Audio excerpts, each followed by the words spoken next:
Okay, so I think we are live right now, and I'm watching just a few more attendees join. So good morning, everyone. I would like to call the first meeting of the Rural Health Transformation Advisory Council to order. Thank you all for joining us and for your willingness to serve in this important role. This council represents a broad range of experience, perspectives, and community voices, and your participation is essential to shaping the future of rural health in Alaska. Before we begin, I just want to note that right now we're planning to operate our meetings informally, but using kind of an informal version of Robert's Rules of Order. I propose that when the steering committee needs to take action, we use a simple majority vote among voting members. Because we are meeting virtually, however, we are planning to use a roll call vote for today. So I wanted to begin the meeting kind of with a roll call. And as I read your name, if you could identify yourself as being present. We'll do a quick approval of the agenda and then move into some introductions. So Senator Giesel, Here. Representative Mina, Here. Jared Kosen, Here. Mary Wilson, Here. Nils Andreasen, Here. Monique Martin, Here. and Terry O'Connor. Here. All members are present, and we have a quorum to conduct business. I am remiss in not identifying myself as Emily Ricci. I'm the Deputy Commissioner in the Department of Health and acting as Chair of the Advisory Council. So for the next item, I wanted to approve the agenda. You should have all received the agenda in advance. It has also been publicly noticed. Are there any requested changes to the agenda? Okay, seeing none or no objections, the agenda will be approved. And now we will move into introductions. So I'm very excited that all of you have agreed to participate in this and again, to help us in this important role. As I call on your name, if you could please share your name, your role, and the organization or seat you represent. I just want to make sure everyone on the call, everyone listening has a chance to get to know our committee members, our council members a little bit better. So I'd like to start with Senator Giesel. Senator, if you wouldn't mind introducing yourself. Sure. Good morning. I'm Senator Kathy Giesel. I represent Senate District E. That's in south part of Anchorage. This is my 14th year in the legislature. I'm also a nurse practitioner. I'm happy to be here. Thanks. Thank you, Senator. Representative Mina. Hi, good morning, everyone. My name is Genevieve Mina. I represent House District 19 in the legislature. Those are the Anchorage neighborhoods of Airport Heights, Mountain View, and Russian Jack. This is my 4th year in the legislature serving, and I chair the House Health and Social Services Committee. Great. Jared Kosen. Yeah, hi, my name is Jared Kosen. I'm the president and CEO of the Alaska Hospital and Healthcare Association. We're a nonprofit trade association representing all of Alaska's hospitals, nursing homes, and a growing number of partners across the continuum in assisted living, behavioral health, and home health and hospice. Thanks for holding the meeting today. Mary Wilson. Hi, Mary Wilson. I'm the CEO of the Alaska Mental Health Trust. And I'm also happen to be a pediatrician who had some special interests in leadership around, different kinds of healthcare models that are in the rural health transformation. So because of that, I'm really excited to be here and be a colleague to all of you. Thank you. Nils Andreasen.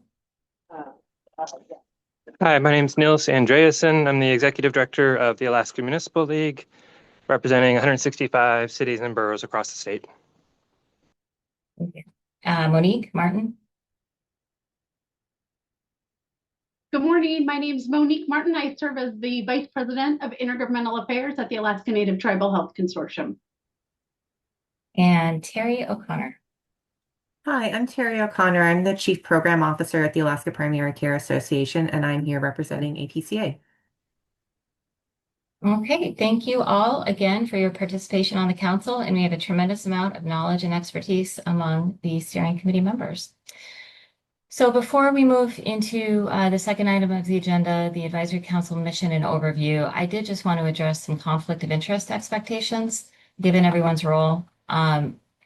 the Department of Health recognizes that Alaska's rural health system is highly interconnected, and that advisory council members may be applicants to the Rural Health Transformation Program or have professional affiliations with organizations that are applicants, partners, or stakeholders in the Rural Health Transformation Program. Being an applicant or having professional relationships does not preclude service on the advisory council, either for the steering committee or for the stakeholder committee. The fact that an organization has an individual member serving or a representative on the advisory council is not considered to be a conflict of interest and shall not preclude an entity from applying for and receiving funding for the Rural Health Transformation Program. Members are expected to disclose their status as an applicant or relevant professional affiliations to the department in a timely manner. You can do that by sending us an email. Members are expected to disclose possible direct personal benefit to themselves or family members to the department as well in a timely manner, and we'll review those conflicts on an ongoing basis. If we do identify a conflict in the sole discretion of the department, a member may not vote or participate in a discussion related to that, but the department will make that determination. If there's any comments on that, we can talk through that now or move into kind of the next item on the agenda, which is the Advisory Council mission and overview. Okay, so moving on to the next item of the agenda, as we begin our work together, I want to briefly ground us in the purpose of the Advisory Council and the Steering Committee's role. The purpose of the Advisory Council is to provide structured, informed, and directional recommendations to the Commissioner regarding the design, oversight, and continuous improvement of the Rural Health Transformation Program. The Advisory Council, as outlined in its name, is advisory in nature, and final decision-making authority rests with the Commissioner of the Department of Health. The Advisory Council includes two components. The first is the Steering Committee, and that is made up of the individuals on this call, and you serve as a primary advisory body to the Commissioner. The second component is the Stakeholder Committee, which is a larger group that is outlined in the charter. This is available online, and that provides input and recommendations to the Steering Committee. We are planning to launch the Stakeholder Committee in June in coordination with some regional planning efforts in the municipality of Anchorage area and an in-person convening. So we will be providing more information on how individuals who are interested in serving on the Stakeholder Committee can participate in that. But again, today's focus of the meeting is on this first meeting is the Steering Committee. Both groups play essential roles in ensuring that the program reflects the realities, needs, and strengths of Alaska's rural communities and healthcare system. And I just wanted to note that when it comes to timing for a meeting of both the Steering Committee and the Stakeholder Committee, the Advisory Council Charter is available online at our website. It was included in the meeting packet materials, which are also posted online. We are recommending, or the Advisory Council, the charter outlines that the Advisory Council will meet quarterly, although we can meet more frequently as needed, and we can talk about this at the end of the agenda. But I think we are recommending more frequent meetings, particularly in this first phase where we are moving very quickly.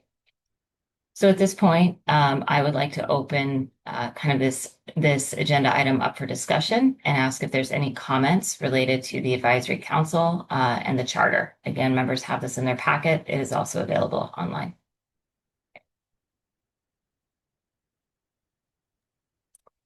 Deputy Monique. Commissioner Ricci, could you talk a little bit about looking at the charter and the stakeholder committee that's referenced on page 3? Do you envision like a public notice process or other way that the department would officially solicit the advisory council, however is appropriate, to identify folks that are interested in serving on the stakeholder committee?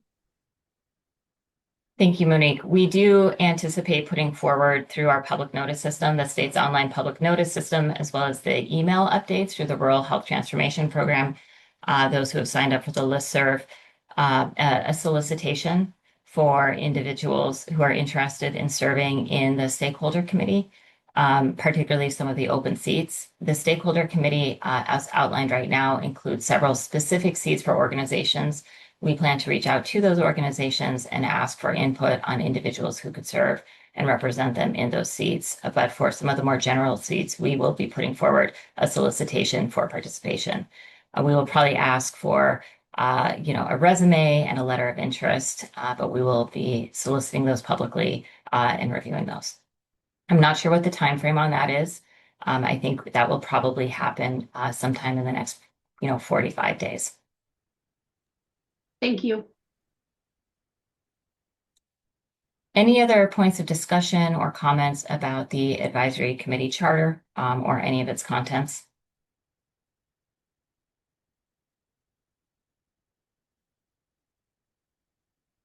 Okay. So moving on to the next item of the agenda, one of the main reasons that we wanted to hold today's meeting and provide plenty of time is to talk through the evaluation framework, particularly as we think about the evaluation criteria for the Rural Health Transformation Program projects and how those will be evaluating for funding needs. So we recognize that as a department, we are moving very quickly as we grapple with meeting federal timeframes and wanting to make sure that we are successful in distributing funds and supporting the build out of projects on a very fast timeframe. And again, I appreciate everyone who had made comment on the evaluation framework and those of you who helped craft it. I wanted to ask Betsy Wood to provide a summary of kind of where we're at with the letters of interest application process overall, and then to provide some framing and walk through the evaluation framework, as well as some of the public comments we've received. And then we can pause at any point and open it up for discussion or questions. So with that, I'd like to pass it off to Betsy. Thank you very much, Deputy Commissioner. Well, my name is Betsy Wood, and I am the Director for the Office of Health Savings at the Department of Health. And my team and I are leading the build out of the Rural Health Transformation Program here with the Department of Health as the lead agency. I want to start with some kind of brief updates about what we received in the letter of interest and registration process that was open. That opened on February 17th and closed on March 11th of 2026. I believe, as the council knows, we've contracted with the Alaska Community Foundation to assist us in administering the application and award process for organizations and entities outside of the state system that are seeking Rural Health Transformation Program funding. So through our ACF portal, we received 1,797 letters of interest from 864 unique organizations. Using rough midpoint estimates. So remember, we didn't ask for detailed budget information from organizations yet. We asked for kind of a range of what their anticipated first year funding needs would be.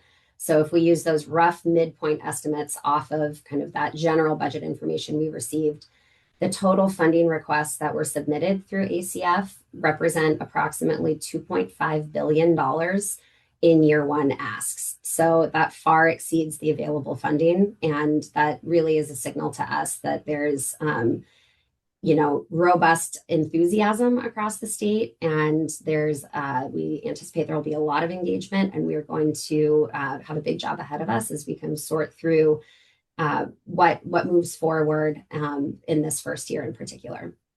I also want to note that about 81% of the applicants were Alaska-based. So with that Monique, do you have a question? Yeah, thanks, Betsy. Do you, that 81% that are Alaska-based, meaning 19 are not, and I don't know if ACF or the department has had an opportunity to dive into that. I'm really glad that's such a high number of Alaska-based organizations. Have you had an opportunity to look at that other 19% to see, did they have a connection with a partnership highlighted, et cetera, with a Alaska-based organization, like in a true relationship / partnership, I think. And maybe it's a little too soon for that, but I just was curious about insight on that. The short answer is it's a little bit too soon for me to say how does that 19% sort with that. But I will say, those of you that went through the letter of interest process or looked at the questions that we asked, that was certainly a question that we asked of non-Alaska based organizations. We wanted to know what their connection was to Alaska, who are their partners, Are they already, in partnership with entities on the ground, or is it something that is more aspirational? Trying to get a better sense of how they fit into our state's landscape. Jared? Hey, thanks, Betsy. Totally understand if you don't have the answer, but of that 19%, do you know approximately what amount of the requests were associated with that 19%? Have you guys cut it up that way? And if not, that's okay. It's a little too soon for me to get that granular, but Okay. but I will say I think you're teeing us up nicely for some of the portfolio analysis discussion that we're heading to, because these are the types of questions and lenses and layers that we want to look at across the entire portfolio and say, collectively, what do these different slices mean, and how does that add up to what we look at when we're looking for funding across the entire first year. Betsy, is this information that we have, this initial information will be posted online later today, correct? Through a fact sheet. We have a snapshot fact sheet, and we'll put that up online. And then as we move through the process and can refine in greater detail, or provide more granular information, if we can do that, we will. But we do know that there are a lot of people who are interested to get a sense of the types of responses that we received, and so we'll start with what we have today and go from there. Thank you. Please continue. Okay. So now that we've kind of grounded a little bit in what did we receive in the first letter of interest process, I do want to, before we move into discussion around the frameworks, the evaluation frameworks, I want to start by walking through at a high level what happens after these letters of interest are submitted. We clearly received a large volume of submissions, and so we've designed a review process that has multiple layers to help us manage that scale, while also supporting thoughtful decision making that's grounded in evaluative frameworks. So at the first step of the process, the Alaska Community Foundation will review all of the letters of interest against the program criteria. There are really 4 different evaluation tools that are used in their first initial stage. One is, what are the eligibility requirements? This is a document that's posted on our website where we talk about, what are the eligibility requirements in order to apply. There's also a description of the various funding pathways. As we've discussed, in multiple webinars and shared with the public, we're building out multiple different funding pathways. That being readiness, planning grants, project implementation, and then in our future state, looking for some of those state-directed innovation grants. We're also ACF will be evaluating, are these ineligible organizations? Is there, within that scale of readiness, what are their concerns within planning? Does planning look like this is a good path for this organization, or do these organizations look like they're ready for implementation?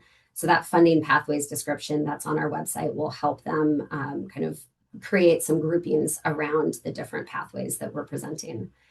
At this stage, for this round of evaluation, ACF is also using the draft project evaluation framework and the draft project or portfolio analysis framework to look at the entire slate of proposals that came in. Those are the drafts that were out for public comment and that we'll be discussing later today.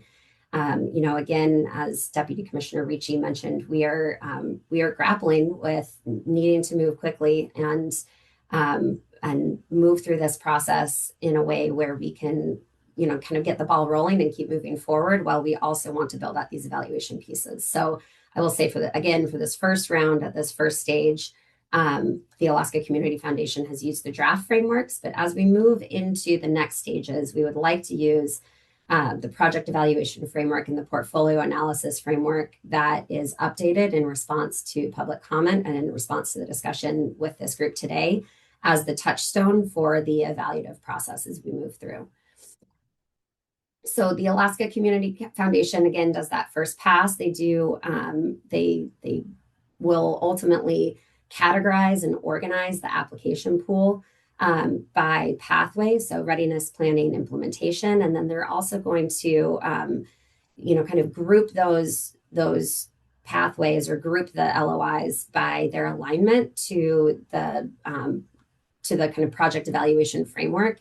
How aligned does this project appear to be to the program's goals and initiatives and the criteria that's outlined in the framework? And that really gives the department a starting point where we can say we have a organized pool of applications, and then that organized pool of applications comes over to the department for us to review and look at within the organizations that are recommended for readiness. We can see these ones seem strongly aligned, these ones seem moderately aligned, these ones have limited alignment, and do some evaluation on that kind of pool or that grouping to take a look at that and see how does the department evaluate that against the project evaluation framework and also that portfolio analysis framework. Now, you hear me saying that we are going to, when it comes over to the department, we will do an evaluation of that, or we will do a review of that. That we will be a department convened review panel. It's an advisory panel or group within the department that pulls in department leadership, subject matter experts, as well as external subject matter experts as needed. I think, we've talked a lot about how do we pull in the right people to help evaluate the pool of letters of interest to support the commissioner's decision making on that, and how do we balance that with some of the conflict of interest. So I think that's where we're building out a fairly flexible review panel at the department that, it'll be people who are not submitting external letters of interest. But I do think we're reserving the space to pull in external subject matter experts who don't have conflict in certain areas to come in and support discussion review as needed. And that review group will look through, kind of evaluate, validate, discuss, look at that review or that slate of proposals that has been grouped and categorized by ACF and say, does this seem right? Are we looking across the portfolio of the letters of interest that came in? Are we balancing geographically? Are we balancing size of organization? Are we balancing project reach? Are we balancing the type of services that people are proposing to provide, and kind of do some of that analysis to weigh in and say, this seems like, using that project evaluation framework, using that portfolio analysis framework, this seems like the slate of proposals that we'd like to advance to the next stage. At this point, these are the ones that look like they're ready for planning. These are the ones that look like they're ready or could use some readiness support. And these are the ones that maybe don't align. So that's really what we're building out. And I'd like to pause because I'm sure folks have questions.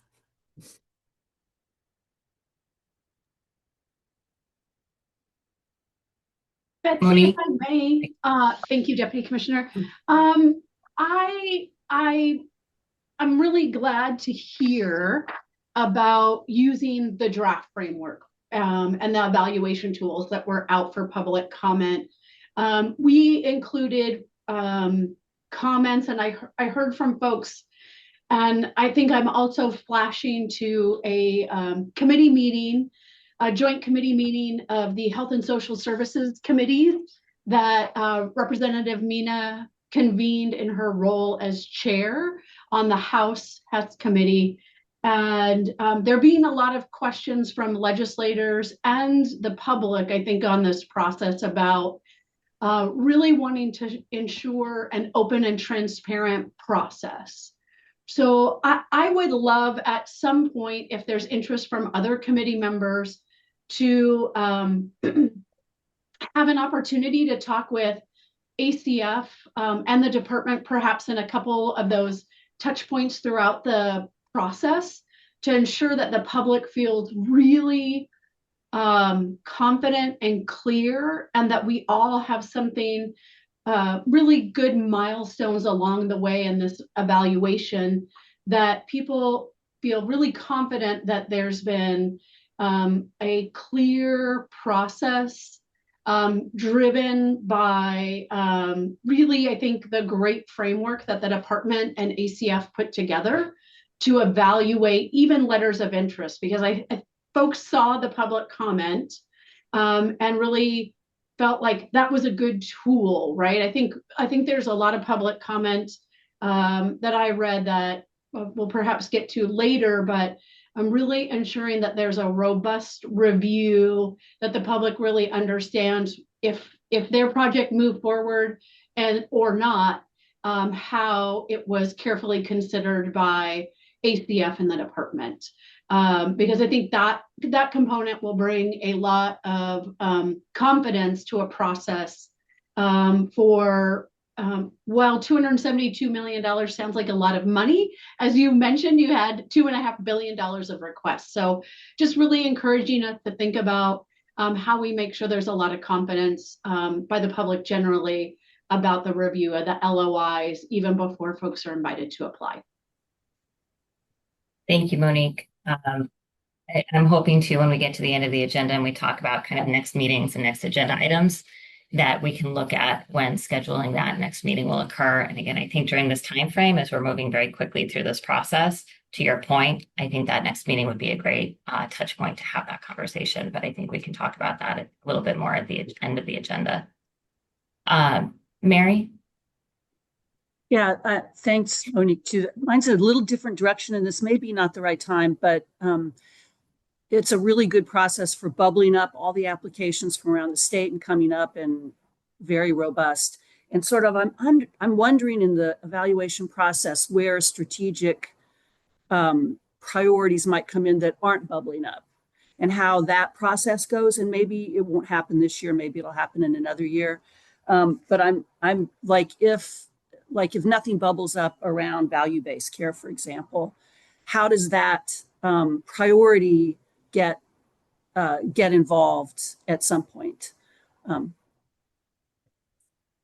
Mary, I think that's a great question, and that's something that we've been grappling with too. And again, I think that this is, I've been trying to remind myself and my team that this has to be an evolving process, because we had to start with the time frame that we had and to begin with. And that's where I think that this first round and this first look across the this first letter of interest process looks very broad, because it is very broad, right? I mean, I think we've said, here are the initiatives, here's what we've built up, here's what CMS and our federal partners are supporting us in doing in our state.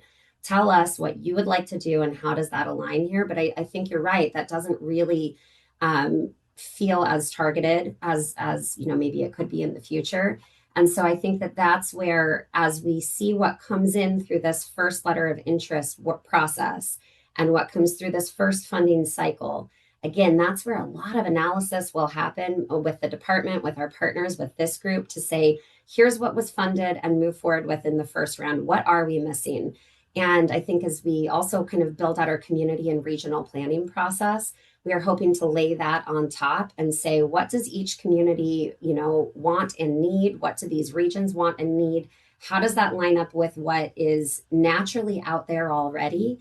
And then how do we use those state directed kind of innovation projects to really put some shape and size around where we know that we need to go and where we want to push. And to your point, how do we use those? But we will use those state innovation projects as a way to drive those strategic priorities and really kind of support innovation in different spaces. I think that that's where we look at the evolution of this in the first round. Given the gift of time, I think we would have done a lot of this pre-planning and would have done a lot of this community and regional planning over the course of a year or so, and come out of the gate with opportunities for the planning and the readiness and participant-driven project implementation, but also had some of those state-driven innovation projects on the front side. We just frankly didn't have the gift of time. So I do think that's the next phase, and I think it's a really critical phase in order to drive success in the program. Great, thanks.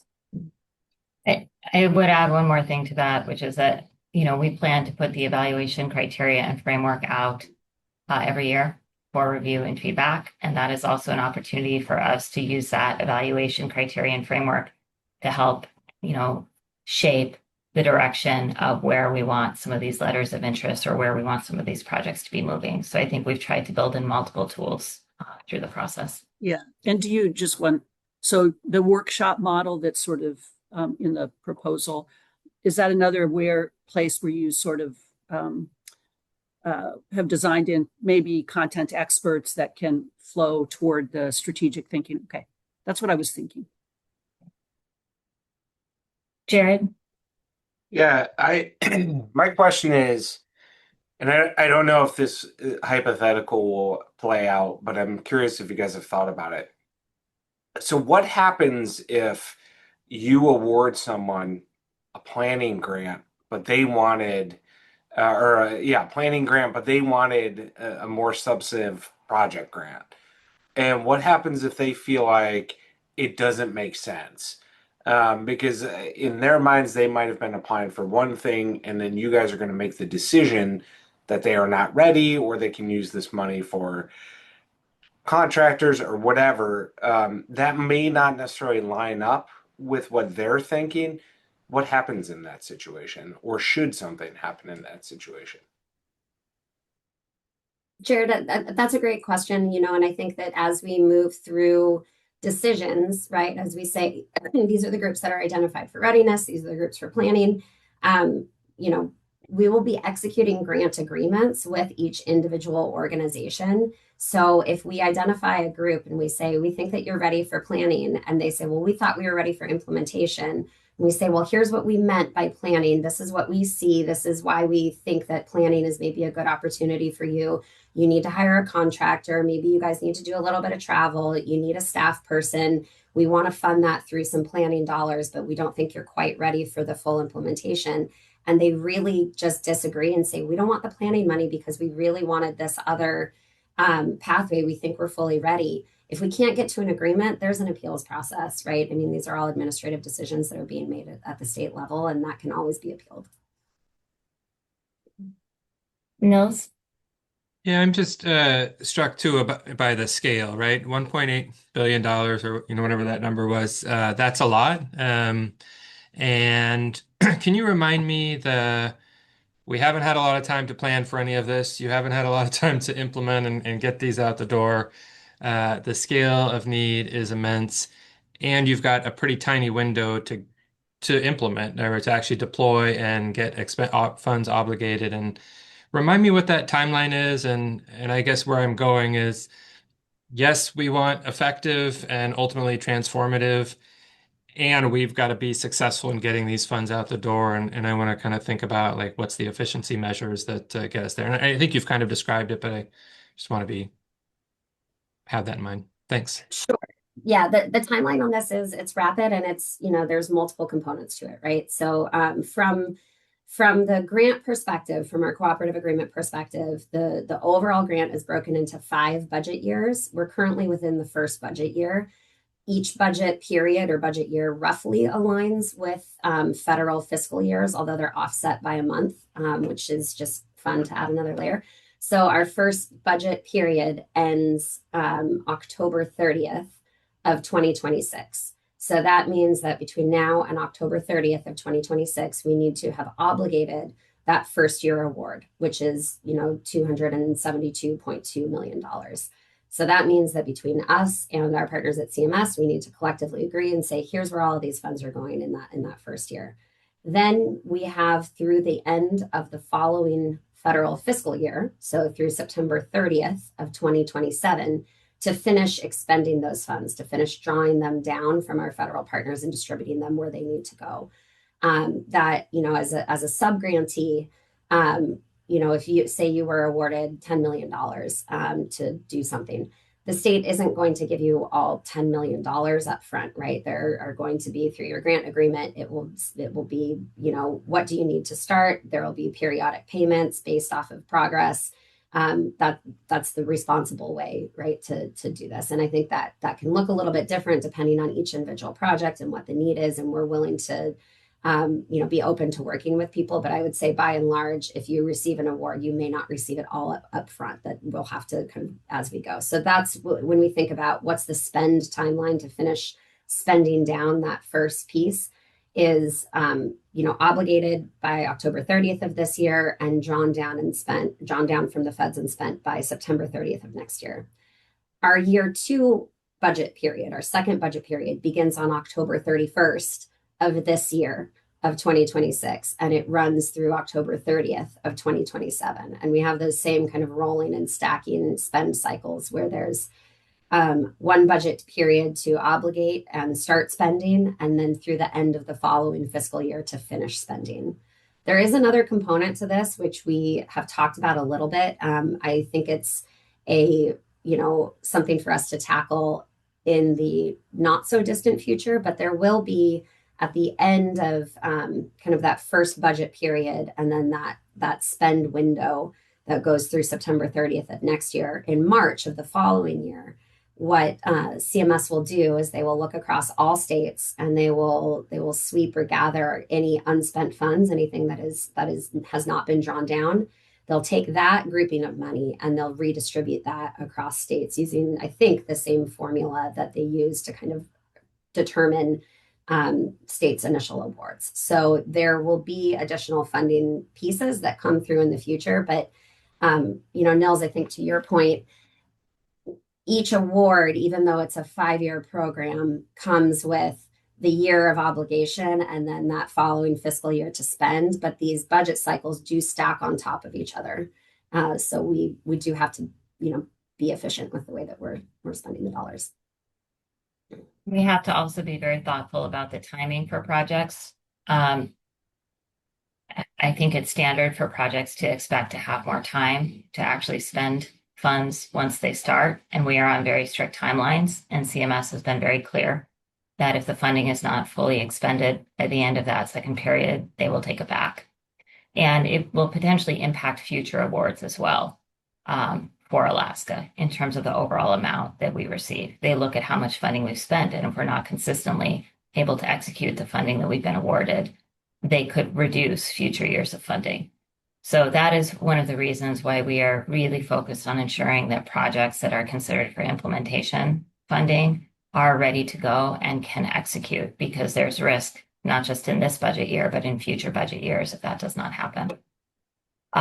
The other element to this that I think is important for people to be aware of is that in August, we actually send in our report for what we've done in the year. And CMS uses that to establish any changes that they want to make for the funding amount for year 2. So while we have until the end of, is it September, Betsy, to fully obligate the funds, October to fully obligate the funds, we are actually sending information into CMS in August that they will use to determine year 2. So we need to make sure that we are moving very quickly. I know we spent a lot of time on process in this as we think about the evaluation framework, but I also know that that's very important to individuals watching as well as those in the committee. I would anticipate our next meeting, we'll talk more about process, but I do want to make sure that we have sufficient time to talk through the evaluation framework and the public comment that we received. So Betsy, would you like to walk us through the framework and a little bit about the public comment, and then open it up for discussion, and we can kind of go through specific points. But we're very eager to get feedback and comments from the advisory council. This is going to be very, very critical for us as we move particularly into those implementation proposals and projects. Certainly. So, I think you heard me mention earlier that there are, multiple pieces of criteria or evaluation tools that are used both by ACF when they do their initial review and then by the department when we look at the portfolio. Today, we're going to be focusing on the project evaluation framework and the portfolio analysis framework. I think these are really the primary tools that are used to determine kind of what makes sense and how these pieces fit together. So the project evaluation framework really started, we had our initial draft of it released in or was included in our application to CMS that we submitted last fall. That was, built off of what we saw from the public through the request for information that we put out, through our various stakeholder meetings, through conversations with partners who are assisting us in thinking of what type of evaluation process we would want to go through when we move into this. And that really, I think, is a starting point. I think we've evolved it a little bit more into the framework that we put out for public comment. We've refined the structure to more clearly define some of the key evaluation areas that we'd like to look at and to articulate, what do we think we're looking for in strong proposals. We've strengthened how we assess alignment to the Rural Health Transformation Program goals and initiatives. I think that's really a critical piece. As we move through this partnership with CMS, we hear, kind of a repeating refrain that anything that we fund really does need to align to those goals and initiatives and demonstrate how we are moving forward under those initiatives that CMS has said that they agree with and would like to see Alaska implement. So that alignment to the initiatives is really critical as we look at, what comes in the door. I think that, as we start to move through our nearly 1,800 letters of interest, I'm sure there are a lot of really fantastic ideas that are fantastic in their own right and maybe don't quite align with the intent of this program. So that's where this project evaluation framework is really key to say, are we evaluating and aligning to this program and to the state's goals and priorities? We've made a few other changes. We've more explicitly incorporated sustainability and the impact of what we see.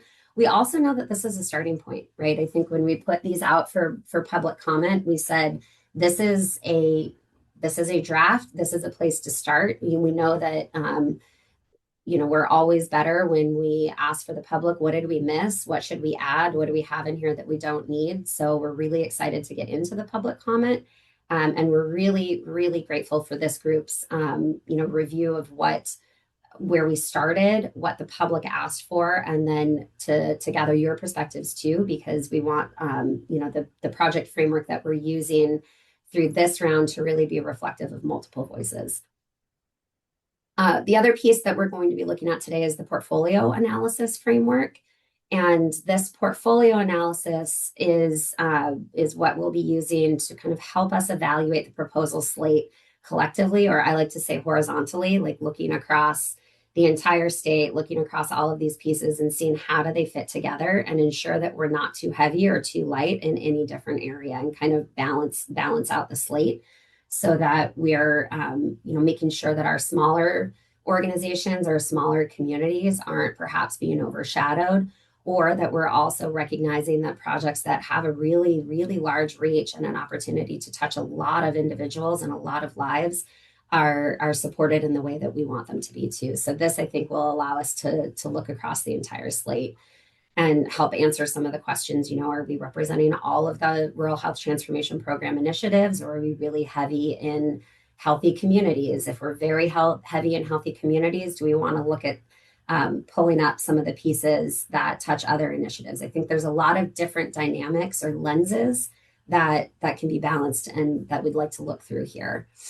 I will say that at this stage too, what you see in the portfolio evaluation framework, it does track fairly closely to the types of questions that we asked in the letter of interest, because that allows us, right, to sort and look through and compare answers based off of what was asked. And I think that's important for us to remember with this group today as we think about what are some of the criteria that we would want to evaluate, or some of those lenses we would want to look through for that full slate of project implementation proposals, because that application is being built. And if there are lenses or views or components that are really important to look through, or that this group would really like the department and the commissioner to be considering in the decision-making process, we can adjust and build that into that full application so that we have an easy look through that lens. So I'd like the group to just remember that today too, that if you say it'd be really helpful if you looked at it this way, that's very important feedback for us to have at this stage. I can spend a little bit of time going through each framework individually, but I also think that it may be helpful to just give a sense of what we received in the public comment and then maybe open up the floor to the group. I think that seems to be maybe a more efficient use of our time. We were really, really grateful to have robust public comment. We had, I think 17 different commenters, which We ask for a lot of people when we say, please tell us your opinion, read these dense things, and then tell us what you think. So we really are grateful for everybody's time who participated in the public comment process and provided their thoughts back to us.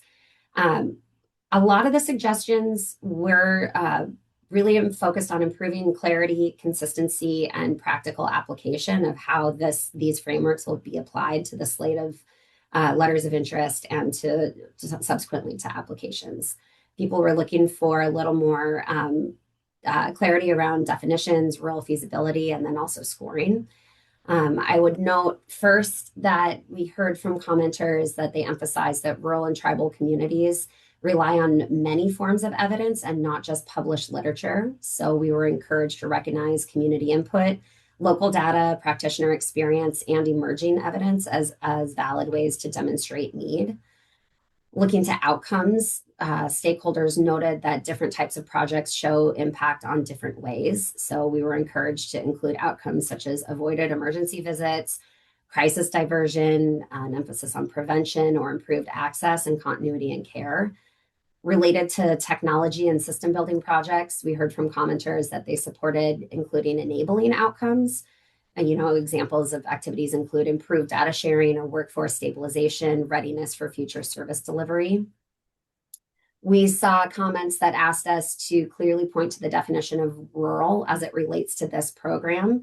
I think that that's a helpful consideration for us so people can have that touchstone to what does rural mean in this context, and to ensure that the framework doesn't disadvantage smaller organizations that serve fewer people but really do play critical roles in their communities. We heard requests for clear guidance on what counts as transformational change, or what do we mean by that. We were encouraged to recognize that technology-enabled care models, catalytic investments, and workforce or infrastructure projects that strengthen system capacity are critical, even if they are smaller in scale. There was very strong support for including partnerships as a criterion and having clarity around what type of partnerships organizations have. So they asked for clearer expectations around meaningful collaboration, defined partner roles, and coordination across systems. We heard from commenters that supported including sustainability and asked us to clarify acceptable pathways such as Medicaid reimbursement, federal matching funds, technology-based revenue models, and also cost avoidance as sustainability components. Some of the commenters asked for clearer expectations around feasibility, timelines, and monitoring, while also noting that rural organizations may need scaled or adaptive work plans. We also heard from commenters that recommended adding criteria related to technology functionalities, such as interoperability, cybersecurity, electronic medical record integration, and performance in low connectivity environments. Some suggested including budget and cost effectiveness considerations. And as we look at the portfolio review, we heard from commenters that were broadly supportive of the portfolio level review and the emphasis on geographic, organizational, and service type delivery, diversity, but they also asked for more clarity on how the portfolio balance would be weighed relative to individual project strength. And one commenter suggested establishing minimum threshold scores as a way to kind of to help with that.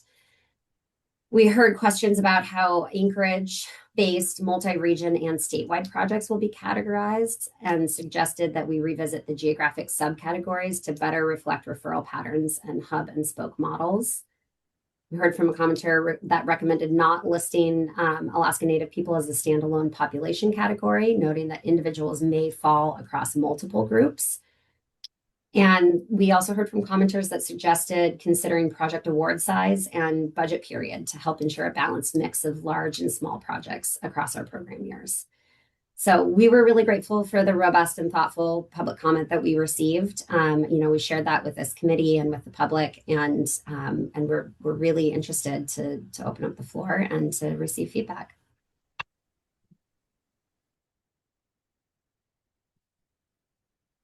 So with that, I think I would start by maybe focusing first on the project evaluation framework and then moving to the portfolio analysis.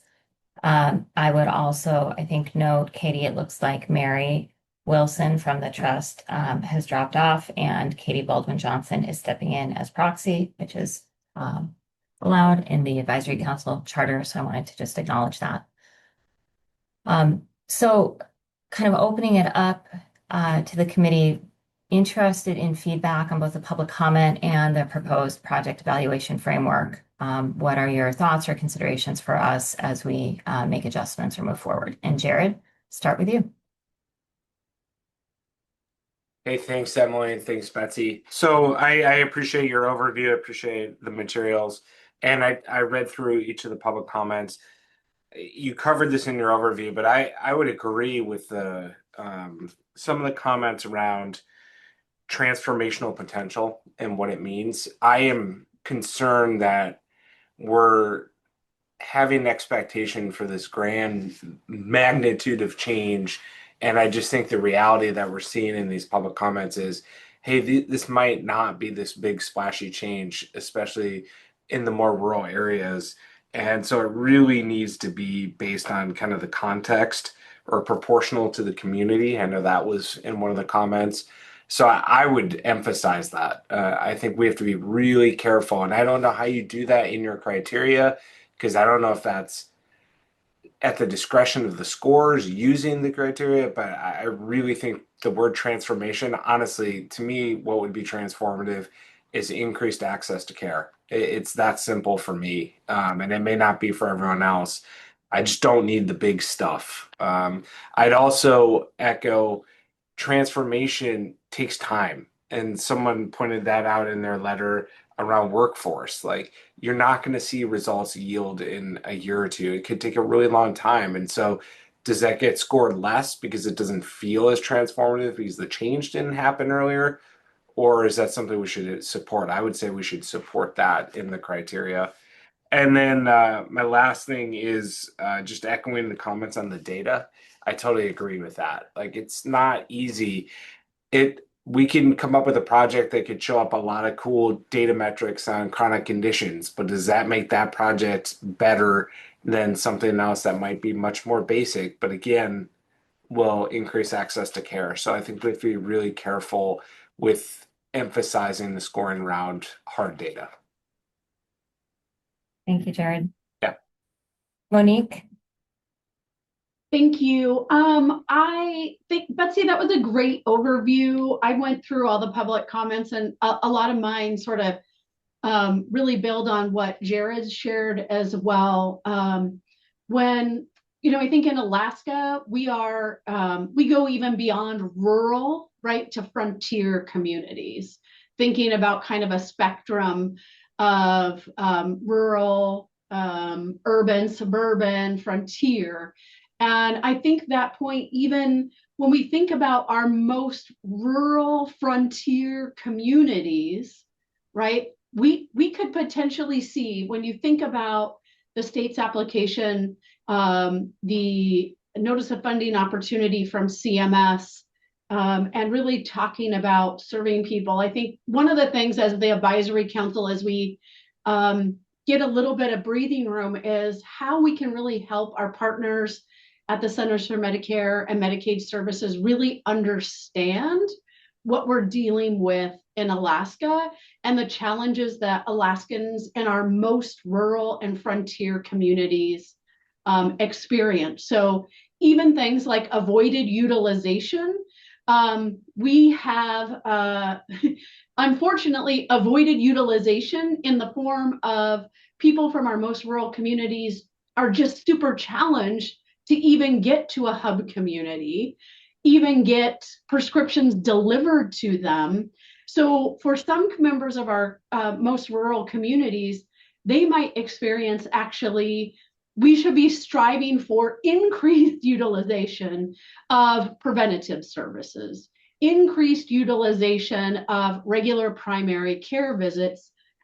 We had done some review of data in the tribal health system, and it's probably not surprising to anybody, but when you see it in black and white, it's really tells a story that if you live off the road system in our state, you are significantly less likely to have had preventative screenings. So we should be striving for perhaps increasing utilization in some areas. We want people to get preventative cancer screenings, to get their cholesterol checked, to get some of these services that are really designed to ensure that folks are managing chronic conditions well and help reduce the number of some really desperate health outcomes that we see for all community members in rural communities. So I think that when I went through that, avoided utilization, yes, perhaps we want less utilization of emergency departments. That's great, but there's a lot of Alaskans that don't even have an emergency department to go to. So I think when we get to that point of some of the data that Betsy referenced in public comment, I think we see data that is not reported for some of our most rural, even regions, not even just rural villages, because the population size is so small and the numbers reported are so small that to really protect patient privacy, data is not reported. So how will we manage for some of those type of issues? Using words like magnitude or impact, and really focusing on proportional impacts to communities, or proportional versus magnitude sounds like we're looking for numbers with lots of digits and commas, and that just might not be the case. And as I think about the department's work with our partners at CMS and the U.S. Department of Health and Human Services, getting them to understand Jared's points too is going to be really important, because transformation could just mean merely access to services that is really easy for some of us, not only in Anchorage, but Fairbanks, Juneau, other communities to get. And how do we make sure that people can access those services is going to be, I think, really key. Thanks, Monique. I would just add, I think we spend a lot of time with CMS, and we know sometimes we partner with the tribal health organizations as well in our communications to CMS, explaining why we're different and what the challenges are. I think the concept of transformation is a hard question. What does transformation mean, right? That's going to differ for everyone. I think access is a key part of transformation, but access alone is not transformative if we can't sustain that. Mm-hmm. So it's about making sure that we have the appropriate access to care, I think, in a timely fashion, and that our system is efficient and can be sustainable. You need to have all elements of that. But what that looks like in some of the communities that ANTHC serves is going to be very different than some of the larger communities. So how do we craft this evaluation framework that allows for it to be applicable across those areas? And I think the proportional impact's a really good way to frame that. If I could just add one kind of point to that. Thank you, Deputy Commissioner. I think one of the things that I've thought of is travel is such an important part of healthcare in Alaska, generally, right? For kind of across populations. But I think there's an opportunity when we think about the Rural Health Transformation Program to bring services closer to home for a lot of Alaskans. And so as we think about avoided utilization, some of that avoided utilization could be, how much are we spending in the healthcare delivery system in Alaska on transportation versus healthcare? So maybe that means things, just to really make it probably overly simplified, is maybe there's less MRIs being provided in Anchorage and more in the hub community. So I think we're going to have to think about measures a little bit differently, or colorectal cancer screenings, more provided in the regions versus people having to fly into Fairbanks, into Anchorage to get those. So I think we just have to be a little bit creative about some of the data. And I think that's some of what I heard in the takeaways from public comments I read. Yeah, great. And I would just note that that idea of care closer to home, I believe, I could be wrong, that's actually written into the into the federal statute as a key component, right? But again, how do we make sure that care is appropriate and sustainable? That's almost the transformative aspect of this. Nils?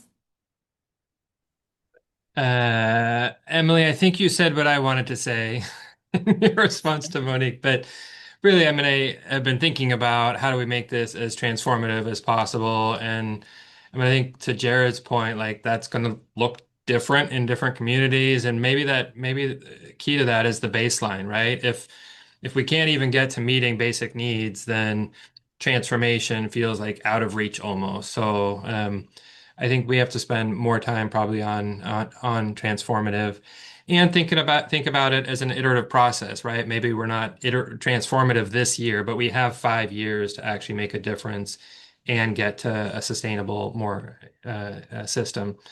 So that was one point, and I think you just said that, and then I said more of what you said. The other piece that came to mind based on some of the data conversations, I mean, I think that one of the things that decreases capacity or that additionally burdens applicants is when the evidentiary burden is on them. And it's the folks on this call who probably have the data-backed resources to apply to a lot of the projects that are out there. So as much of that data and evidence as we can to keep within the department and within these partners or brought in from these partners, I think that would really help with applicants who know there's a need, who know they're trying to meet something within their community or system, but don't have the time, bandwidth, staff, and so on to pull in all the resources that might be required to prove it. And I feel like that's some of what I heard in the comments that came back. So thanks. Thanks, Nils. I think about some of those qualitative elements that were asked for through the public comments, right? How do we also make sure that we may include qualitative elements, especially in smaller communities where quantitative information may be challenging? Terry? Hi, I agree with a lot of what I've heard from the previous comments, from the previous commenters, and really appreciate the chance to read through all of the public comments as well. I really like this idea of like how can we as statewide organizations, support communities and regional organizations in their data reporting as well as other aspects of this process.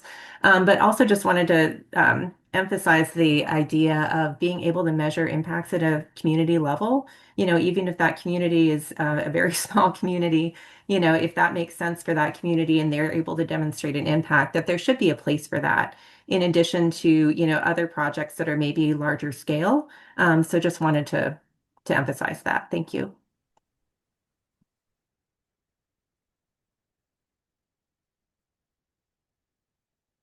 One thing that comes to mind as we talk about data, and again, this connects to the evaluation framework, but with the cycle that we're in and the timeline we're on, the department is working right now to coordinate regional planning sessions that really are meant to bring people together to review the data that is available for their regions or for their communities, to talk about, to bring entities together that touch the healthcare system. So not just healthcare providers, but the entities that touch that or rely on that. And to look at that data, to think about kind of what is working well, where some of the gaps are, what is their shared vision for what their healthcare delivery system will look like, right? And how do we start to align on those areas where there is shared vision? Because there may not be everywhere, right? But there's going to be a few key areas. And how do we start building that, a public framework that we can then use as a touchstone for the next several years?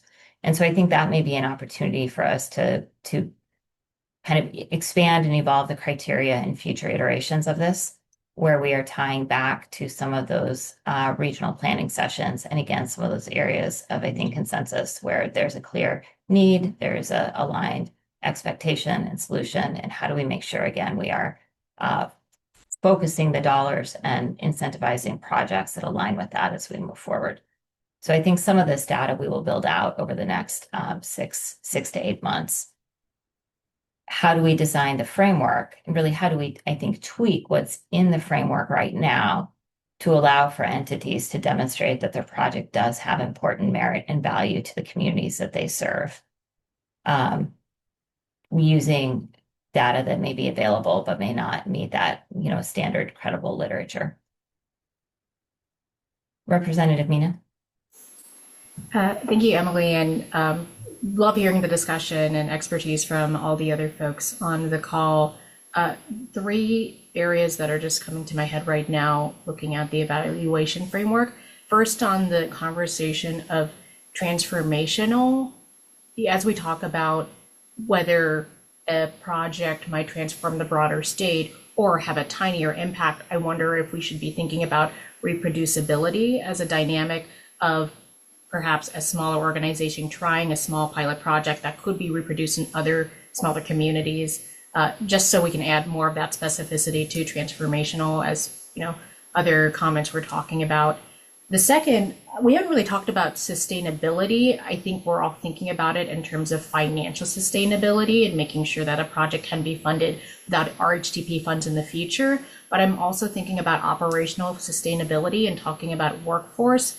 The portfolio, the metrics right now don't really talk about workforce at all, but I know a lot of the comments stress the need to figure out how we can help utilize more of our Alaskan workforce and people that we have here, rather than thinking about recruiting from out of state. So I wonder if we can be a little bit more specific on sustainability beyond financials, because it's not really written out there. And lastly, I wonder if the department could also talk a bit about how we've weighted all of these different dynamics, all these different metrics that are currently in the project evaluation framework. Thank you. Betsy. There's my mute button. No, I think those are really, really excellent comments. And I think the idea of reproducibility, I'll have to figure out how we say that, I think is really helpful, because as we think about what is the intent behind the funding, we've heard a lot from CMS about how this is meant to be seed money. This is meant to be startup money. We want you to stretch. We want you to transform, right? And I think, like, off of the conversation we've already been having, where it's like, well, we want to transform, but we also need to build our baseline to a place where we are firm enough to be able to transform. But I'm thinking really around that seed money, that startup, that testing, that the idea of we want to be able to try things that maybe we wouldn't try otherwise because we don't have the funds to give it a try. I would like to support, I think we all want to support projects that are trying new approaches, that are trying something different and saying, let's work on it here and then see if we can scale it out and have it work elsewhere. I think, as far as the weighting, how we weighted each of the components,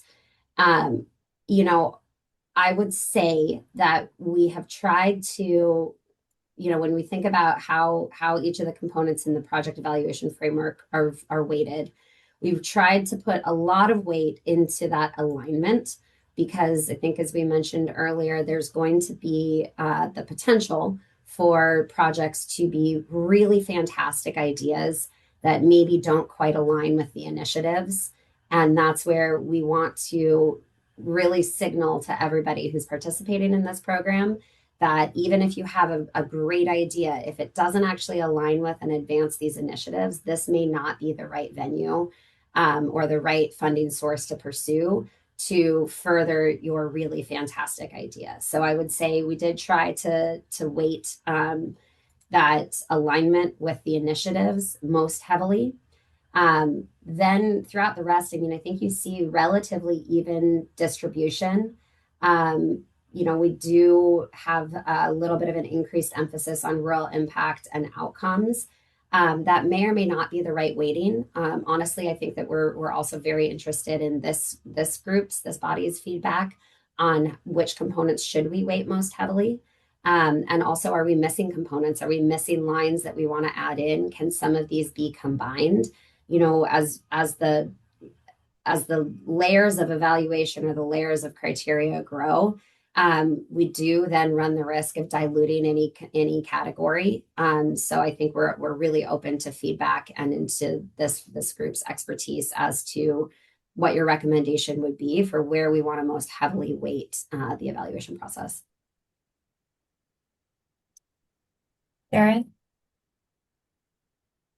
Yeah, I appreciate what you said, Betsy. One thing I just do want to remind everybody, with the bill that was passed with these funds, providers are going to see a reduction in people who have Medicaid coverage.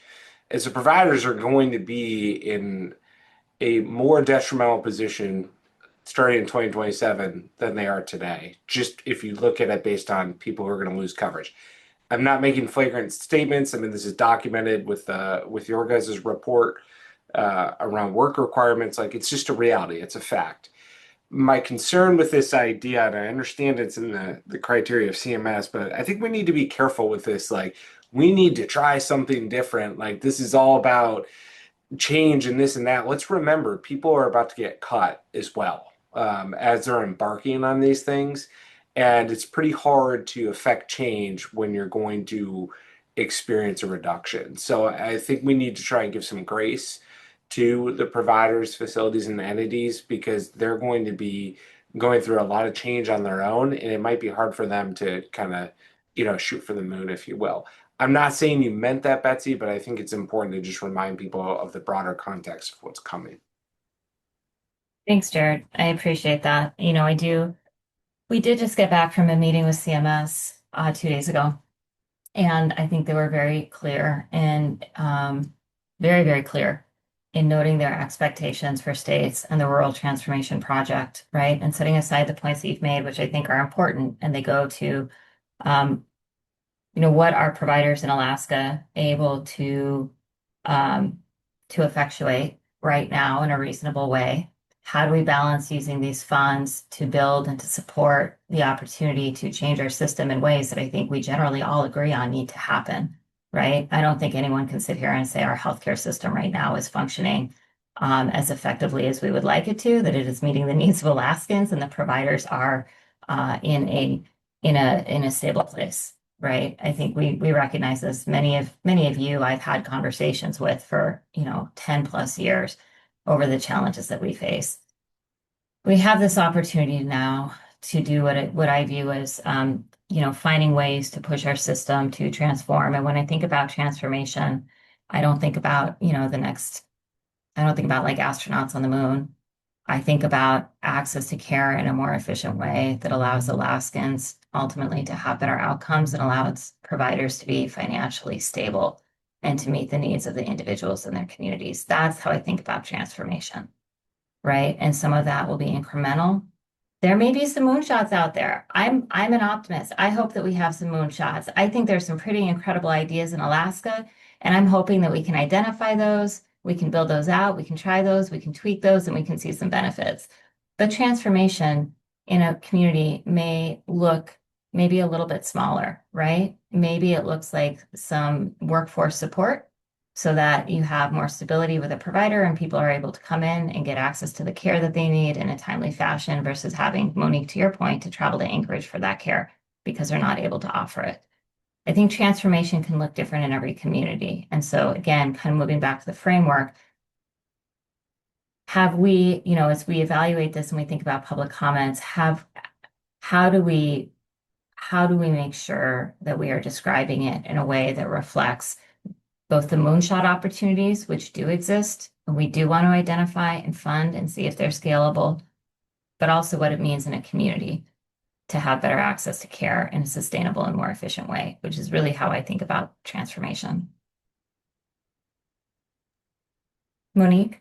I'm so glad you said that, Deputy Commissioner, about a moonshot, and especially in terms of the evaluation. I think that there's a great opportunity for us to maybe get feedback from folks. Again, when there's a little breathing room, also acknowledging that I know the department is going to have to start this year 2 process in really short order, but maybe there's an opportunity for us to get feedback for the advisory council and the stakeholder committee, because I've heard from folks thinking about the moonshots, or at least the very unique opportunities to bring to Alaska, but sort of acknowledging the time frame that they had now. I feel like I'm hopeful we'll see more of those in year two, because people are already sort of thinking that through, looking at other things. So maybe we, as we have time, or maybe even through the stakeholder committee, ask them to think about what are the things they're hearing from their community members that is really in the realm of possibility. As you mentioned, each year we would have a public comment process on the evaluation tools. Maybe there's some opportunity to get really good feedback from folks that would be helpful for that as we're thinking about those moonshots. Great idea. Thank you. Any other comments or discussion on the evaluation framework before we move to the portfolio analysis?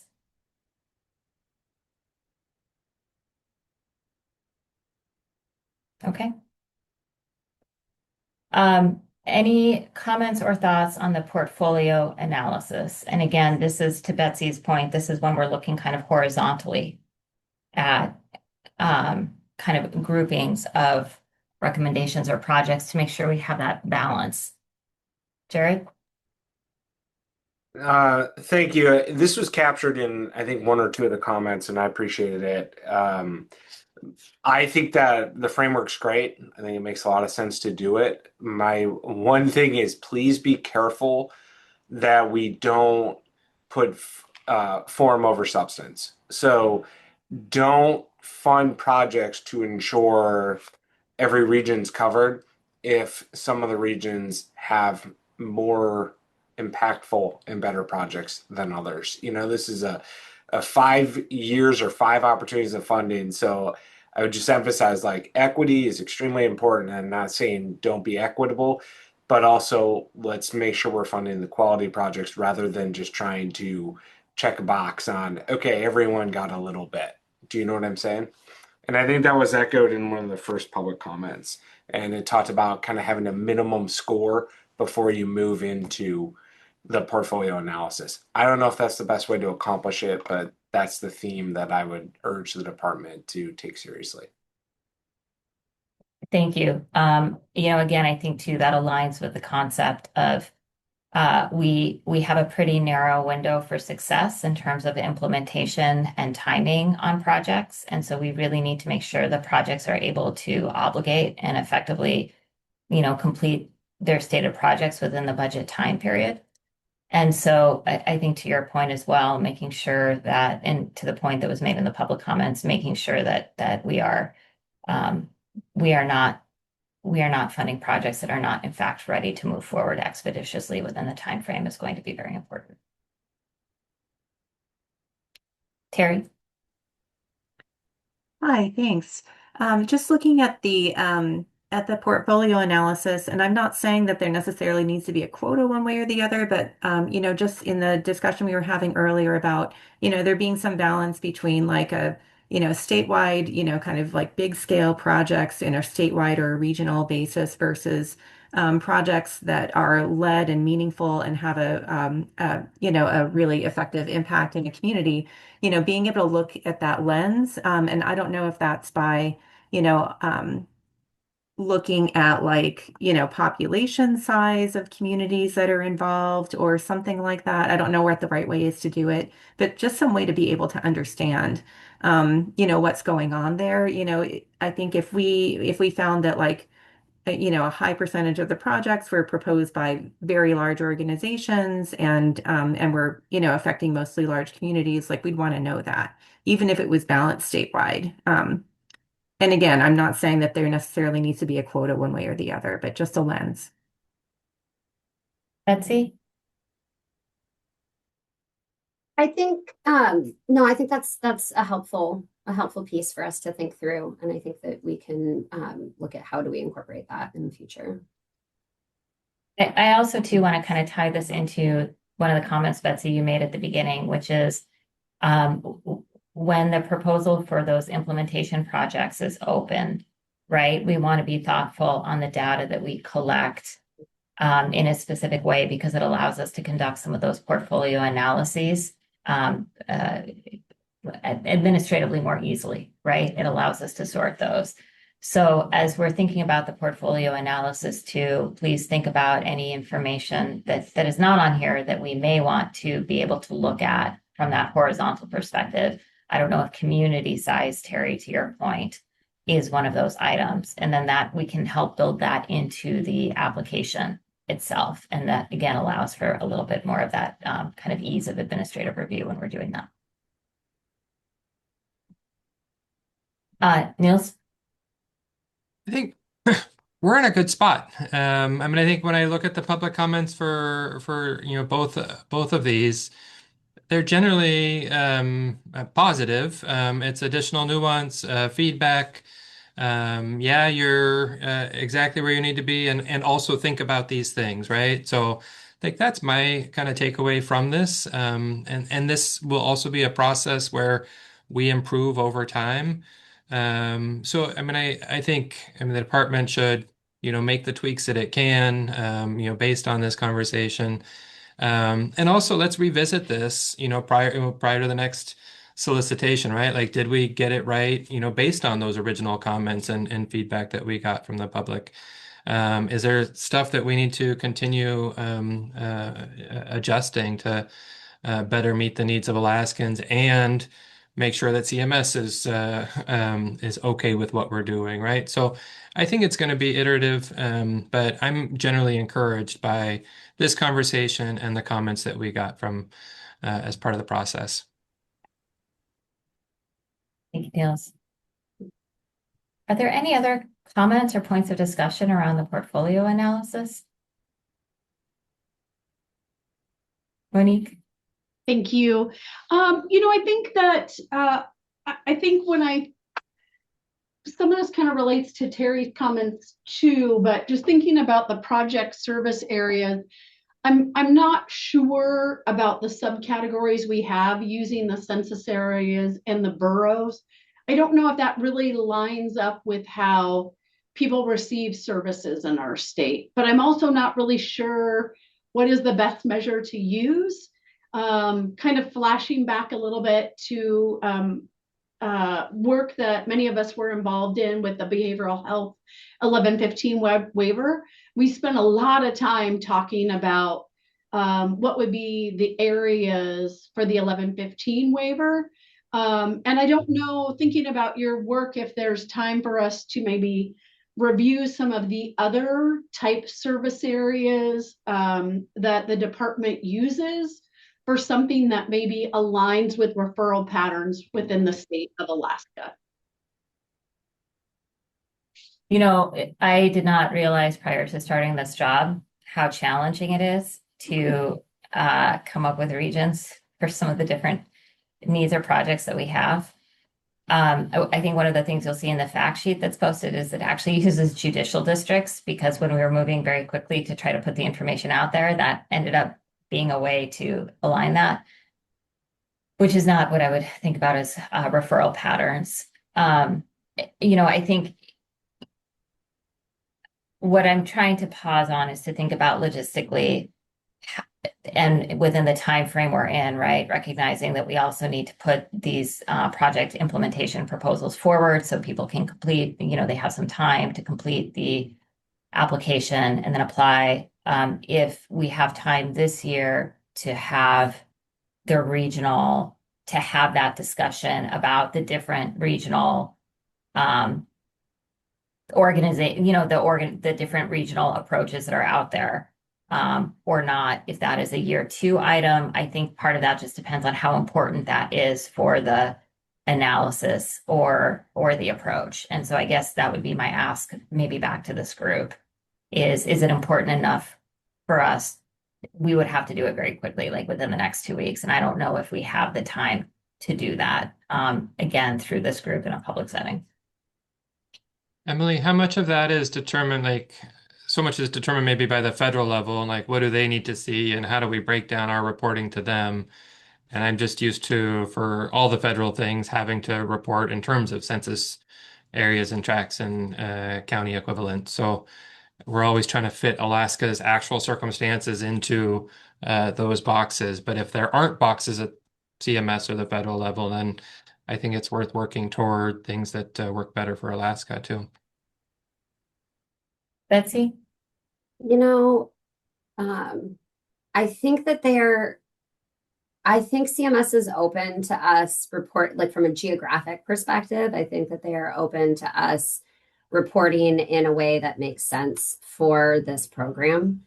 I say that relatively cautiously because I think that I would want to go back to kind of what's in the notice of funding opportunity, what we put forward in our application, how we kind of put these pieces together. So I'm cautiously optimistic that we could, if it was really helpful and worthwhile for us to create a different set of boundaries or a different set of regional distribution, that we can do that. Um, Again, I think we're going to run up against timing constraints, and I think, to Monique and to Deputy Commissioner Ricci's points, like it's actually very difficult to draw those lines of like, we know this doesn't quite fit, but what is it that does? So I think it is an exercise that could have value as we move through it. I do want to be thoughtful about the timing.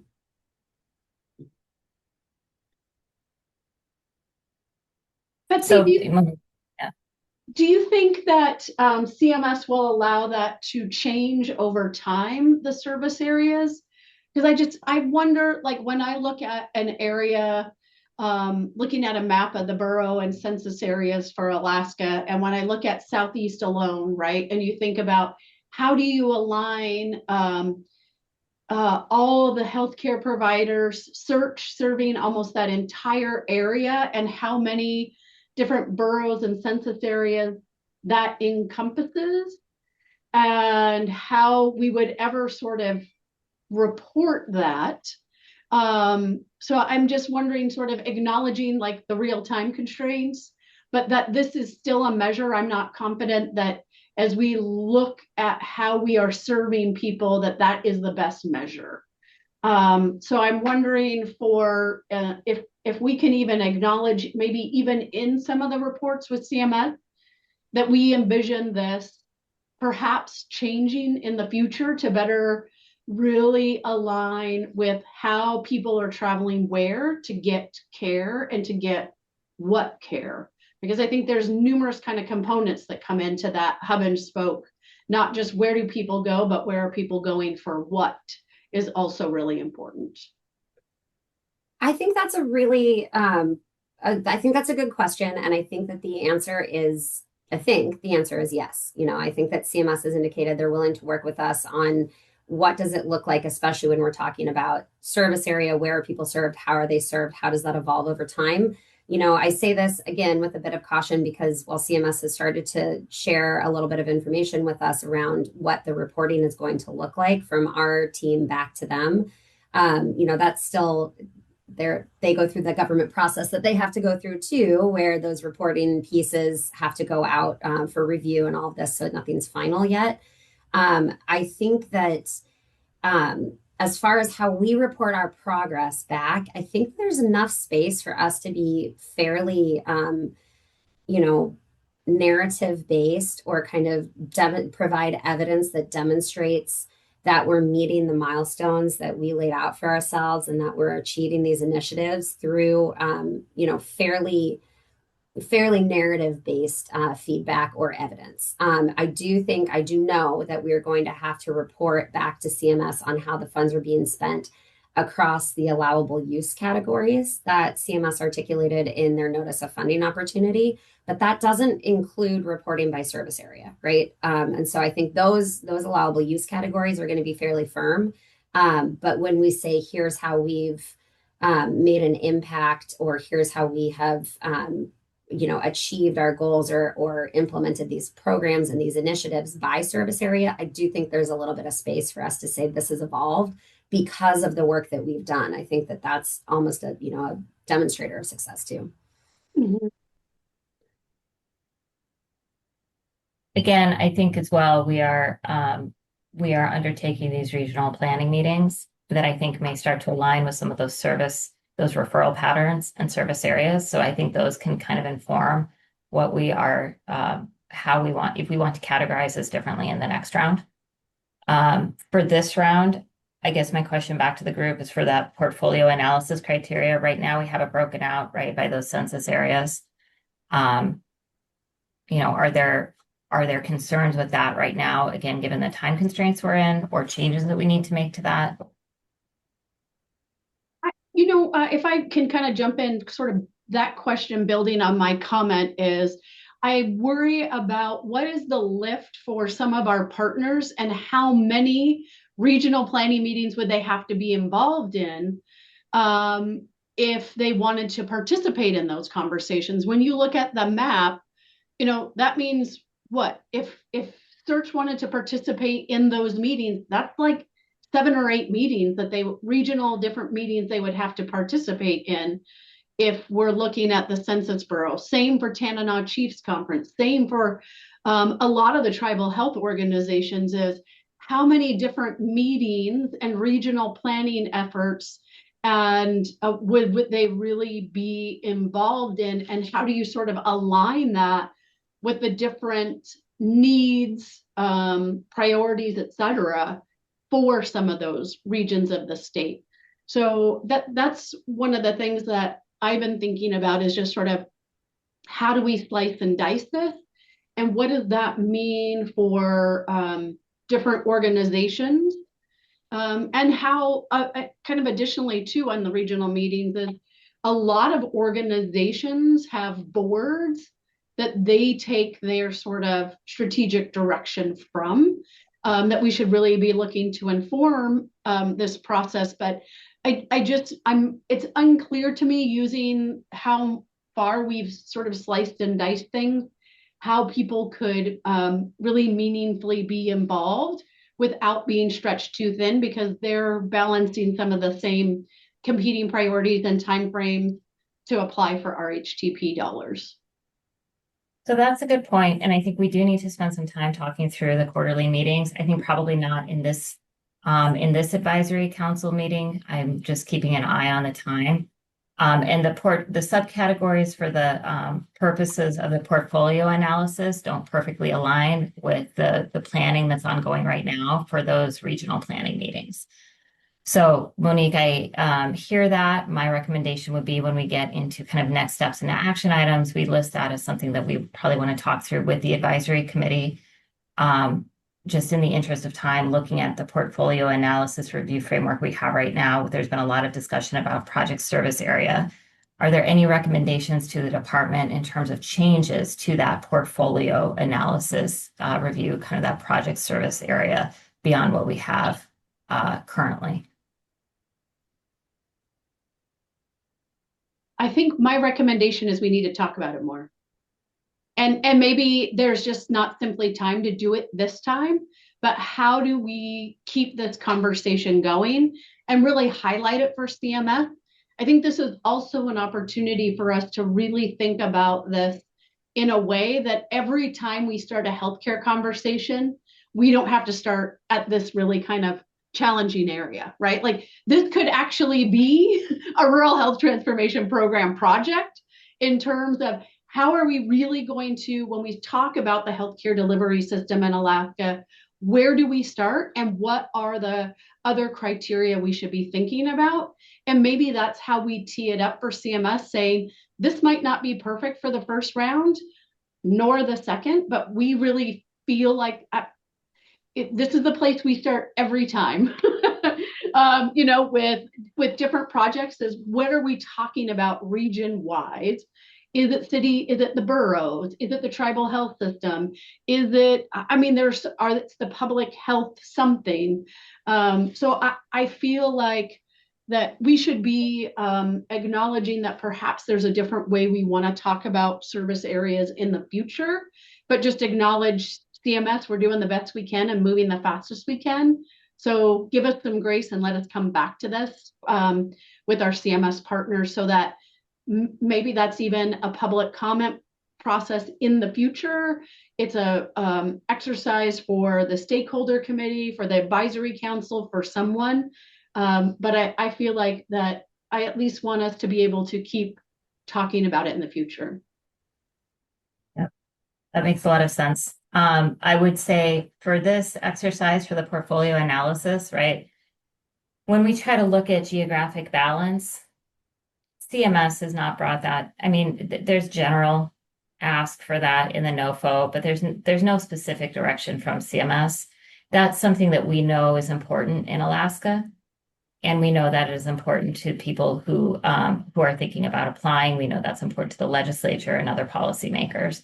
So that's really what this element of the criteria represents, I think, is our acknowledgement that we have to have geographic distribution of the Rural Health Transformation Project funds. We need to make sure that there is a regional balance in how those funds and those projects are being allocated. And we want to make sure that we are able to look at these projects and take that into consideration when we're making decisions on how to fund. So that's what this represents relative to this portfolio analysis. And so I don't think that CMS, quite frankly, cares how we divvy it up, right? They just want to make sure that the funds in Alaska are supporting, rural health transformation. But I know that we care as Alaskans that these funds are distributed equitably across geographic areas. And so that's really what that criteria is meant to encompass. But to your point, we probably need to spend a lot more time talking about regions and referral services, and as well as the ongoing planning that's happening right now for these health delivery planning needs. Thank you. Deputy Commissioner, I just want to touch on one thing because Betsy highlighted it regarding one organization suggesting that Alaska Native people be removed from the population served. And full disclosure, that was ANTHC. And we had a really robust discussion internally about that reference, right? And I wanted to share for the group because I think it really, as we think about RHTP, the purpose from Congress, from CMS, from the state application is that Alaska Native people would really fall in all of the other subcategories the state listed. And one is we really want to be focused, our efforts focused on how do we best serve Alaskans, especially populations that experience disproportionate health outcomes. And that's where our energy and efforts should be focused. That's how we are thinking about using at ANTHC and other tribal health organizations are thinking about how do we address the high rates of colorectal cancer among Alaska Native people? How do we address diabetes among Alaska Native people? So we're thinking about really the focus areas, the initiative areas. How do we help maternal child health outcomes? And I also think that there's been a lot of focus on Alaska generally because we have the second highest RHTP award. And a little bit of our suggestion to remove Alaska Native people just generally as a population category is we really want to focus on health outcomes and how we move the dial, and to perhaps discourage any potential bad actors from coming to our state, and really trying to get money for areas that don't really shift health outcomes in our state. So that was our intent. That we really should be. There are other Alaskans and different type of communities, you name it, that experience health outcomes that we really want to shift. So that was sort of our intent in that, and really kind of getting to the focus of RHTP from the state's application. We felt that that didn't really add anything to a focus area for this work. Thank you, Monique, for talking through that. And I think that's important ultimately, right? We want the RHTP funding to support improving healthcare systems for Alaskans who are experiencing disparate health outcomes across the state. And so it sounds like maybe the recommendation is to use that term, right? Disparate health outcomes and focusing on those populations versus a specific population. Does that reflect your recommendation? Yes. And I think that's really the recommendation. That's the framework that CMS has built for us in the NOFO, that the state really spent a lot of time thinking about where do we move the dial on health outcomes. And we should be thinking about those categories, really focusing on all the work the state did around the behavioral health roadmap. How do we bring more services to Alaskans? And really focusing on those areas versus some of the other areas. Thank you. So we've got about 14 minutes left. I just want to be thoughtful about time. Do we have any other discussions or comments either on the portfolio analysis review framework or the evaluation framework from the group?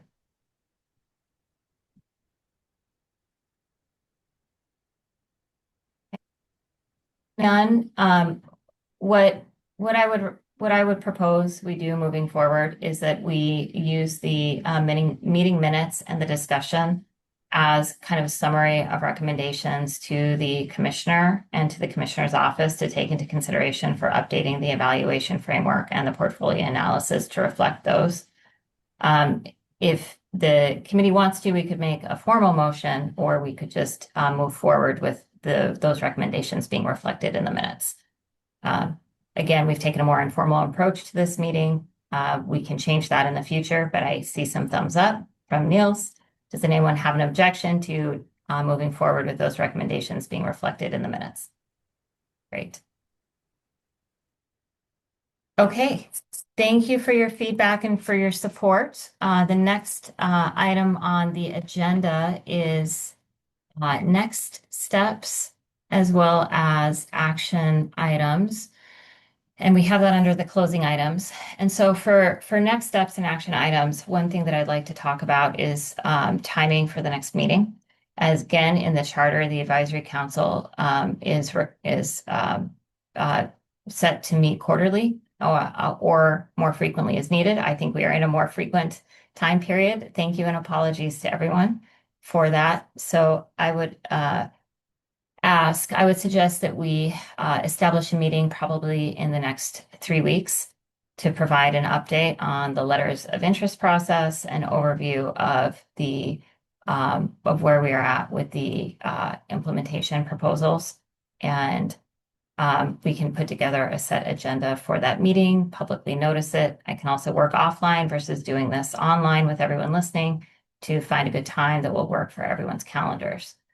Are there any specific items that the council would like to see on the agenda in the next meeting? And are we comfortable with meeting in the next probably 2 to 3 weeks? Yeah, I would open that up for feedback.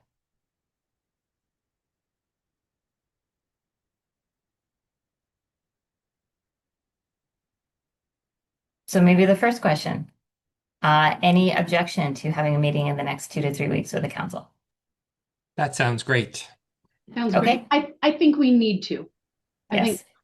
I think as in terms of your other question was future agenda items, I would love the opportunity to hear a little bit from ACF and the department kind of on that point about the letters of interest using the framework, the draft framework, and maybe any feedback that ACF and or the department has on what was sort of considered utilizing the framework, but was there any sort of consideration of public comment that was received? Because I think that could help the advisory council and the stakeholder committee that ultimately comes together understand future changes, refinements to the frameworks.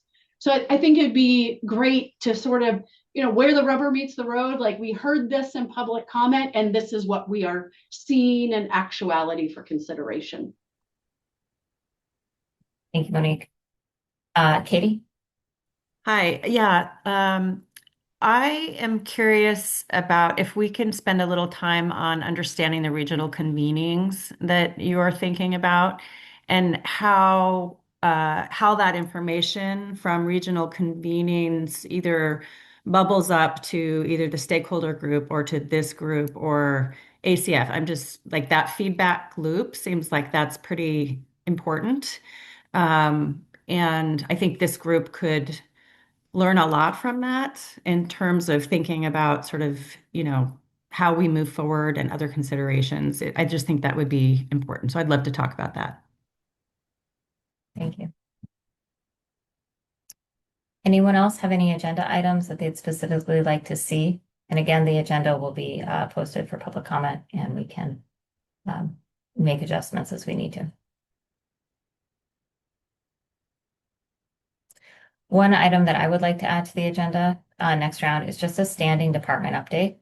We have a lot of work that is ongoing. We have staff that are coming on board.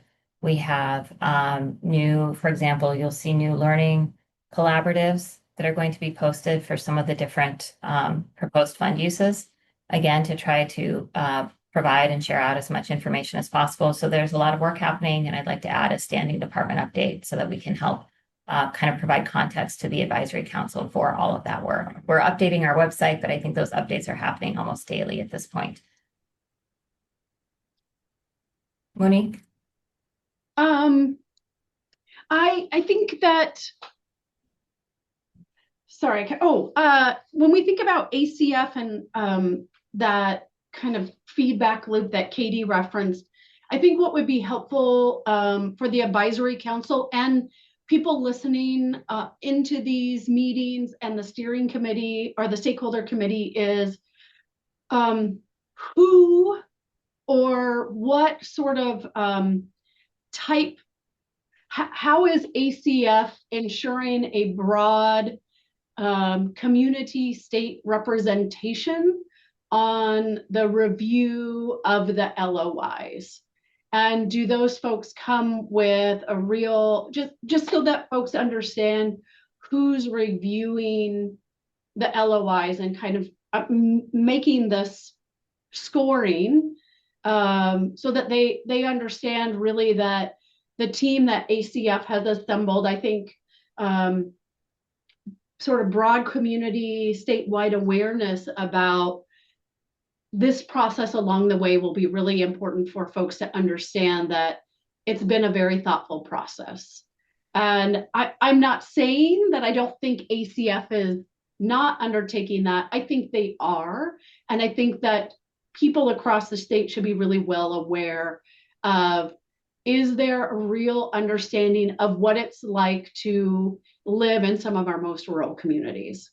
Are the people that are reviewing applications really aware of some of the challenges with workforce in rural communities, about housing, about all these areas, and really ensuring that when people are looking at these applications, that there's really an eye and understanding of some of the challenges that our most rural regions and communities face.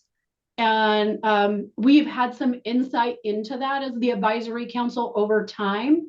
And I think that really, we really want to make sure everyone is aware of that. So that when someone is sitting out in Unalaska or a community health clinic in the rural parts of the YK Delta, that they know that their application is being reviewed with someone that has a real understanding of the challenges and unique nature of those parts of the state. I appreciate that. We will add, again, part of that review process to the agenda for the next meeting. One thing I think it's important to keep in mind is that the department uses contractors consistently to perform different elements of work. And ultimately, the department is the entity that's responsible for the evaluation and for the outcome of the letters of interest and the proposals. We've also built in multiple layers to make sure that we are able to kind of manage that the application of that foundational evaluation framework with the review committees that are department members, some of whom have the experience you've described, but quite frankly, many of whom don't, to be honest, because many of us do not necessarily have that depth of experience, right? So it's all about creating a process that provides different layers. But ultimately, that process and the responsibility for that process rests with the Department of Health. But I think gaining better insight into that's going to be important, and hear that from council members as an item to talk about in the next meeting on our agenda. Thanks. You know, I think I really appreciate that, Deputy Commissioner. I think when I think about conversations people have called me up or emailed me about, and probably many of us, and you know, at the state or on the advisory council or the soon to be named stakeholder committee, right? Like we have a lot of insight into the work the state does to make sure all those things happen. And but we're really reaching out to a group, hopefully, that hasn't necessarily been a part of these types of processes or seen the internal workings of the Department of Health or ACF. I've not previously worked a lot with ACF at all. So I feel like these meetings provide the public, one, provide us, the advisory council, thinking about what was outlined in the charter to really provide some feedback to the state. But this is also where ultimately I point a lot of Alaskans to the webinars that the Department of Health has been rolling out, because I think you have been so thoughtful and purposeful in sharing information. So some of these things I share because I feel like I've had questions about them and share it back with community members. But I think you've created a platform for people to hear about this and really understand the thoughtful, informed process that you're building and continue to refine. So let's let people hear about it, about the great work that the department is doing under a very short time frame. Thank you, Monique. Do we have any other items that we want to make sure are on the agenda for the next meeting? Okay. Again, we will follow up with meeting times. This will be posted. The agenda will be publicly posted. I believe this meeting is being recorded. We will have meeting minutes that will be shared publicly. I very much appreciate everyone's time today. And as we move forward with this, right, there is a lot of things that have to happen very, very quickly, but this is a tremendous opportunity for the state of Alaska. And I appreciate everyone's thoughtful comments, both from the council members, but also for the public and for those who are tracking this online right now. So with that, if there is no objection or further business, we will adjourn the meeting. Is there no objection? Thank you. No objection. Okay. Thank you so Thanks. much. 1 minute to Yes, spare. thank you. Thank you. Thanks so much. Thank you. Take care.